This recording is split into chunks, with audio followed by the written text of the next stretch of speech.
The 2026 Chevy Equinox is more than an SUV. It's your Sunday tailgate and your parking lot snack bar. Your lucky jersey, your chairs, and your big cooler fit perfectly in your even bigger cargo space. And when it's go time, your 11.3-inch diagonal touchscreen's got the playbook, the playlist, and the tech to stay a step ahead. It's more than an SUV. It's your Equinox. Chevrolet. Together, let's drive. REI has ultralight backpacking gear. So for you gram counters and ounce shavers, we made this ad ultralight with a base weight of just 13 seconds. The next 17 seconds, pure trail.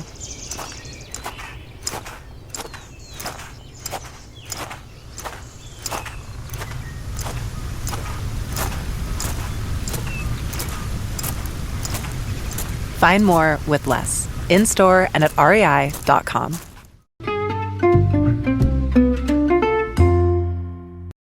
Hi everybody, and welcome to the Dr. Psych Mom Show. Today I'm going to talk about scheduling sex. I think I have done an episode on this already. I know I've done a post on it, but that was like 10 years ago. So it's time for me to revisit it.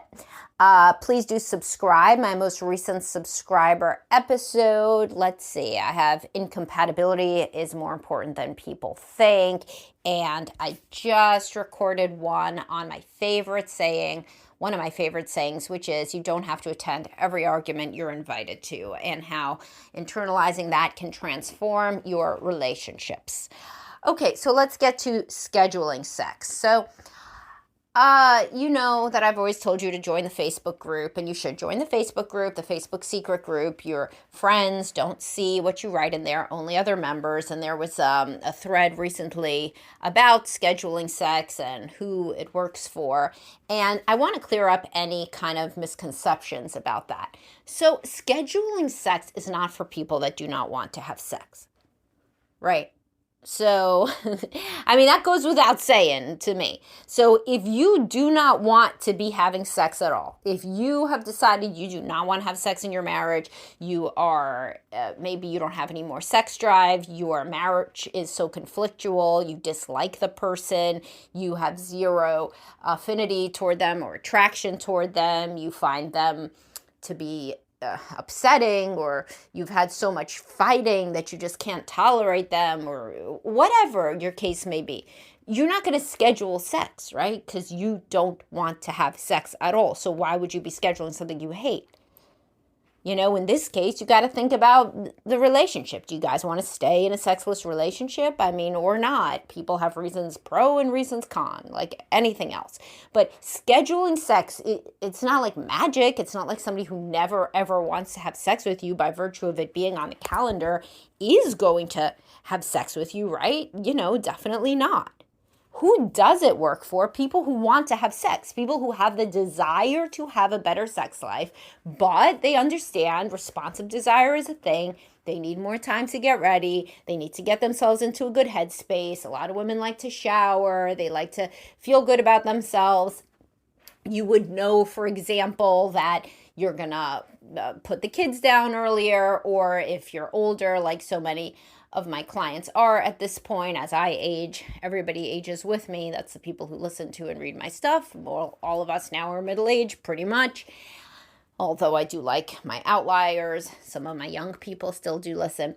But the point is if you understand that, so my point was you don't have to put the kids to bed, but maybe you'll at least say, okay, they'll be in their rooms, or they'll be asleep, or they're going to be out with their friends. That's a really good time, by the way. The more that your kids go out with their friends, then the more you have time to yourself, right? And to as a couple. But anyway, the point is, if you want to be having more sex, but you just, it's like the gym. If you hate the gym and you hate exercise, and exercise is not part of your worldview, not part of your self-concept, then what are you going to schedule going to the gym for? You're not going to go. You would hate it when you're there, and you're probably not going to go at all. But if you're somebody like many of us who doesn't really love the gym that much, but likes to be there at some point, the workout starts to feel good and you're happy that you went, you know, that's the sort of person who should schedule the gym, because net, they like having gone to the gym. They like some of the time at the gym. They just are never gonna like make the time without thinking about it in advance because it's not their favorite activity. And for most women in midlife, sex isn't your favorite activity. It's not the thing that you're fiending to do all the time unless you're in a new relationship, newlywed, honeymoon stage, you're on a big dose of testosterone, whatever. In those cases, you don't need to listen to this. You don't need to schedule. You need to schedule everything else around your sex life, right? It's the opposite. But for most people, most women, especially at this age, and a lot of men, more and more men with every day that they age, you can't just perform the way that you used to. Stress gets in the way, anxiety gets in the way, physiological bodily issues get in the way. And so as a lot of guys that are like 50 plus need to take Viagra. They need to take Cialis. There's loads of guys in their 40s who are taking Cialis. If you want to prepare for any reason, then preparing and scheduling is good. But it's not going to make you want a sex life if you don't want a sex life. I could schedule going to, I don't even know, I can make any different analogy, but you see the point. You see the point. The point is that some of you are trying to say that scheduling sex will be some magical way to make a partner who doesn't want sex, and it won't. What it will do is it will allow a partner who does want a sex life to get into the mood, to know that they have an hour with nothing to do, where you're going to be intentional about cuddling or kissing and seeing what happens, or even just spending time together and seeing what happens, right? So that the responsive desire can kick in when the person is not stressed about deadlines or about having to, get to sleep early. Because a lot of times, people will say, well, why wouldn't guys with high sex drive say, well, why wouldn't my wife want to have sex? Once she does it, then of course it's better than, the 15 minutes of sleep she could get. And many women are like, no, it's not. My sleep is very important and sex is not very important. And while sex could feel good, I want my sleep. And I feel worse when I don't get my sleep than when I don't have sex, And so that lack of understanding and lack of empathy leads to a lot of times where the guy is pushing at night, to have sex, and the wife really literally doesn't want to waste her sleep for that at all. And that is something that people can discuss, and they can come to terms with the fact that, as with anything else in this life, the way that you feel isn't necessarily how your partner feels about something.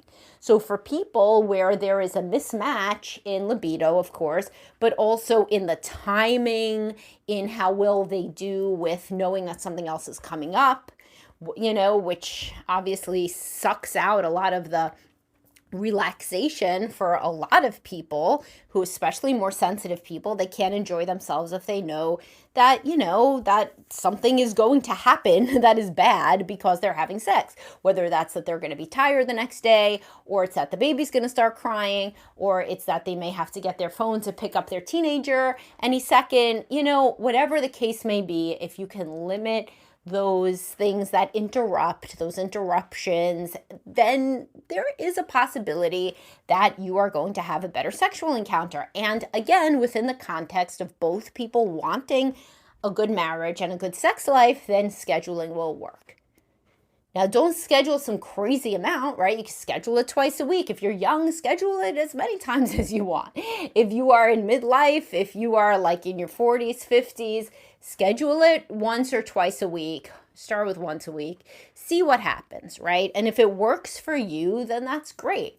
You don't have to schedule it on the calendar unless you are really calendar-based people, which some people are, but you could just say every Friday night or every Saturday morning or something, we are going to make time to cuddle and see what happens, to see if we can get our sex life back on track.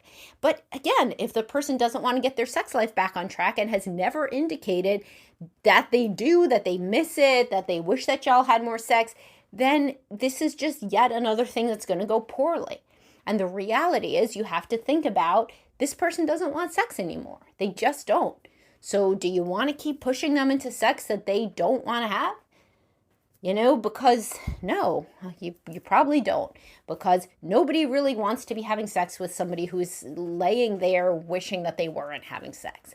So scheduling sex will not change that situation. What will change that situation? Nothing will. Really, somebody who really doesn't want sex anymore, who really is not attracted to you or to the idea of having a sex life, probably nothing is going to make that into a great sex life. Really. But if they have any desire to work on the relationship, if they are not just completely avoidant, completely done with everything, then yes, scheduling can work. Therapy. So for example, therapy is just like scheduling in that way. If somebody doesn't want to have sex with you, does not want to have a good sex life, there's no part of them that finds that enjoyable or like a pleasurable thing or would associate anything good with that, then they don't want to go to therapy to work on it. Of course they don't. Right? Think about something that you really don't want to do and you wouldn't do it. So what if your wife said she wanted you to get a sex change because she just wanted you to?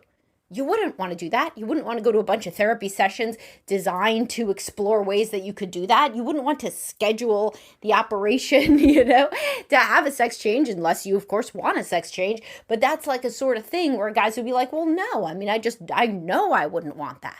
I know I wouldn't want that to happen. Well, she knows that she doesn't want to have sex. If you're in that kind of a situation, scheduling will not help. If you're in a situation where you are still loving and compatible and respectful of each other, and there's a libido disparity, you're in a busy season of life, and you're practical people, then it can work. That's who it works for. It does not cure a sexless marriage. It does not cure somebody who doesn't want to have sex. And that should be kind of obvious, but it wasn't for a lot of the people who were commenting on my scheduling sex post. So I really wanted to clarify it because there is no magic bullet that is going to transform somebody who doesn't want any sex and doesn't want to work on it and doesn't think it's important into somebody who does, especially not later in life. If we're talking about somebody in their 20s or 30s that, had childhood trauma around sex and wants to work on it. But still, I go back to the reality, wants to work on it. You cannot make anybody want to work on anything at any age, at any stage, for any reason. You cannot make them want to incorporate something into their life that they don't. So thankfully, we are not in a situation where you have a gun to your head and you have to remain with this person. People can decide to stay together. They can decide not to stay together. Is life perfect? Would you have your exact same life now if you got divorced? No. So that's why we do cost-benefit analyses, right? Especially in therapy when somebody's saying, is this bad enough to leave over? Because I've really come to terms with it. This is how my spouse is. They just don't want sex at all. And I still do. Well, sex isn't everything. It's one thing. And you can make an individual decision whether that one thing is worth the rest of the marriage. Often it isn't. Sometimes it is. And thankfully, you can make that decision for yourself. But obviously, what you cannot do is make somebody want sex that doesn't want sex. That's just not possible. If somebody wants sex overall and wants that to be part of their life, then the world is your oyster. You have a million things to try. Scheduling sex is one of them. Therapy is another one. But I just want to make it super clear that scheduling sex does not create the desire to have a sex life. All right. I think that was pretty clear. Thank y'all for listening. As always, join the secret Facebook group. It's rife with discussion. It's a great place. And subscribe so that you can hear my most recent episodes and all my other episodes, over 220 subscriber episodes. And I'll talk to y'all soon. Have a great day, guys.